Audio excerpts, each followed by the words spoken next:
পাইছে ৰাইজৰ পৰা কেনেধৰণৰ সঁহাৰি পাইছে কেনেকুৱা আশা কৰিছে ৰাইজৰ পৰাতো ভাল সঁহাৰি পাইছো বিভিন্ন জায়গাত যেহেতু চিৰাং চিলিও সমষ্টিত 5টা ব্লক কমিটি আছে 5টা ব্লক কমিটিত মই ঘূৰি আজি ইয়াত চালাকাটিত আজি আহিবলৈ পালো মই প্ৰত্যেক ব্লক কমিটিৰ অন্তৰ্গত সকলো ৰাইজৰ লগত এনেকুৱা সঁহাৰি পাইছো মই আৰু ইয়াতো মই যে দেখিছো ৰাইজে ভালদৰে সহযোগিতা কৰাইছে সেইকাৰণে মই ভাবো আহি থকা যিটো বাই ইলেকশ্যনৰ যেটো দিন এই দিন 13 তাৰিখ দিনাখন সকলোৱে মোক সহায় আৰু সহযোগিতা আগবঢ়াই পেলাই বিপুল পদত জয়যুক্ত কৰিব বুলি মই ভাবি লৈছো বিজেপিৰ এগৰাকী শক্তিশালী পাৰ্টি আছে 14 বছৰ কেনেকুৱা টক্কৰ মনে হৈছে শক্তিশালী তেখেতেতো বেংক কৰ্মচাৰী আছিলে তেওঁতো মই আগত নিখিল বড়ো ছাত্ৰ সন্থাতো কাম কৰি আহিছো তাৰপিছত মই বৰ্তমানলৈকে মই চিৰাং ডিষ্ট্ৰিক্ট কমিটি অফিচৰ মই সভাপতি তাৰ আগত চেণ্ট্ৰেল কমিটিৰ মই কেচিয়াৰ আছিলো প্ৰাক্তন এমচিএলএ বৰ্তমান মই ৰাইজৰ লগতে আছো ৰাইজৰ লগত থাকি পেলাই ৰাইজৰ দুখ বেদনা চাই পেলাই মই কাম কৰি আছো গতিকে তেওঁতো আহিছে তেখেতৰো অধিকাৰ আছে তেওঁ যে ইলেকশ্যন খেলাৰ সংবিধানত আছে ডেমক্ৰেসি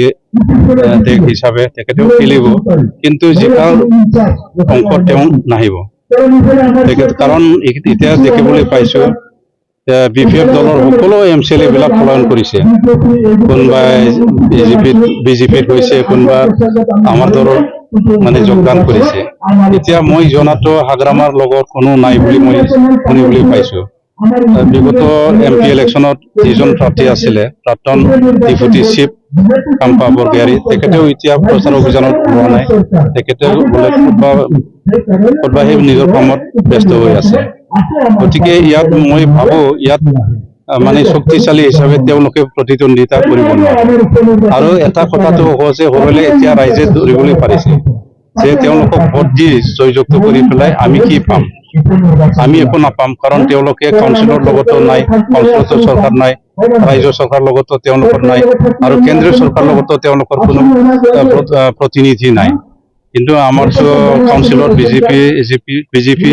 আৰু পিপল ৰমৰমাকে ভালকে চৰকাৰ চলাই আছে বিভিন্ন ধৰণৰ উন্নয়নমূলক কাম কাজ চলি আছে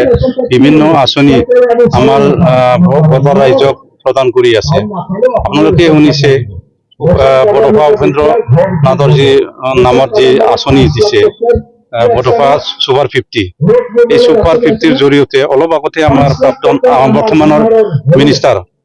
উৰ্ফা ব্ৰহ্ম তেখেতে কৈছে যে আগৰ তেওঁলোকৰ যিটো মানে নীতি এই নীতিটো হৈছিল বোলে মানে তেওঁলোকে মানে 5 লাখৰ কাম কৰিলে টকাটো তেওঁলোকে মানে হাতত লৈ পেলাই খোৱা বোৱাত মানে ব্যস্ত কৰে কিন্তু আমাৰ বৰ্তমান ইউপিপিএলৰ সভাপতি তথা পিটিআৰৰ চিফ প্ৰমোদ বড়ো ডাঙৰীয়া তেখেতে এতিয়া দুখীয়া পৰিয়ালৰ ছাত্ৰ ছাত্ৰীসকলক কেনেকৈ ডাঙৰ মানুহ কৰিব পাৰে কেনেকৈ IPS অফিচাৰ কেনেকৈ IAS অফিচাৰ কৰিব পাৰে কেনেকৈ ACS অফিচাৰ কৰিব পাৰে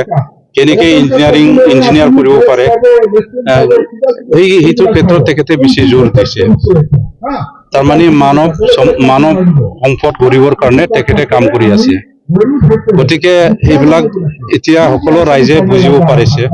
আগৰ চৰকাৰৰ নীতি আৰু বৰ্তমানৰ নীতি আকাশ পাতাল গতিকে তেওঁলোকে কৈছে আমি এতিয়া বিপিএফৰ লগত নাই আমি এতিয়া যিজন চৰকাৰৰ মুৰব্বী আমাৰ ৰাইজৰ হকে ছাত্ৰ ছাত্ৰীৰ হকে দুখীয়া ৰাইজৰ হকে কাম কৰিব তেওঁলোকৰ লগতে আমি থাকিম বুলি কৈ আছে গতিকে অহা 13 তাৰিখত যিটো ভোট হ'বলৈ গৈ আছে নিৰ্বাচন হ'বলৈ গৈ আছে এই নিৰ্বাচনত সৰহসংখ্যক ভোটদাতাসকলে আমাৰ ইউপিপিএলৰ প্ৰাৰ্থী তথা আমাৰ মানে এনডিএৰ প্ৰাৰ্থীয়ে মোকে মানে ভোট দান দিম বুলি সকলোৱে মানে প্ৰতিশ্ৰুতিবদ্ধ হৈছে প্ৰতিশ্ৰুতি এইটোৱেই দিছো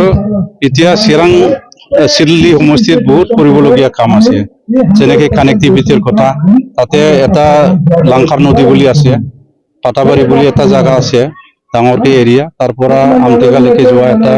ৰাস্তা আছে কিন্তু দলং নাই লাংকাৰ নদীত দলং বনাব লাগে তাৰপিছত এইপিনে নাঙল ভাঙা বুলি আপোনালোকে শুনিছে বতয় য'ত মানে একদম মেক্সিমাম 95% মুছলিম এৰিয়া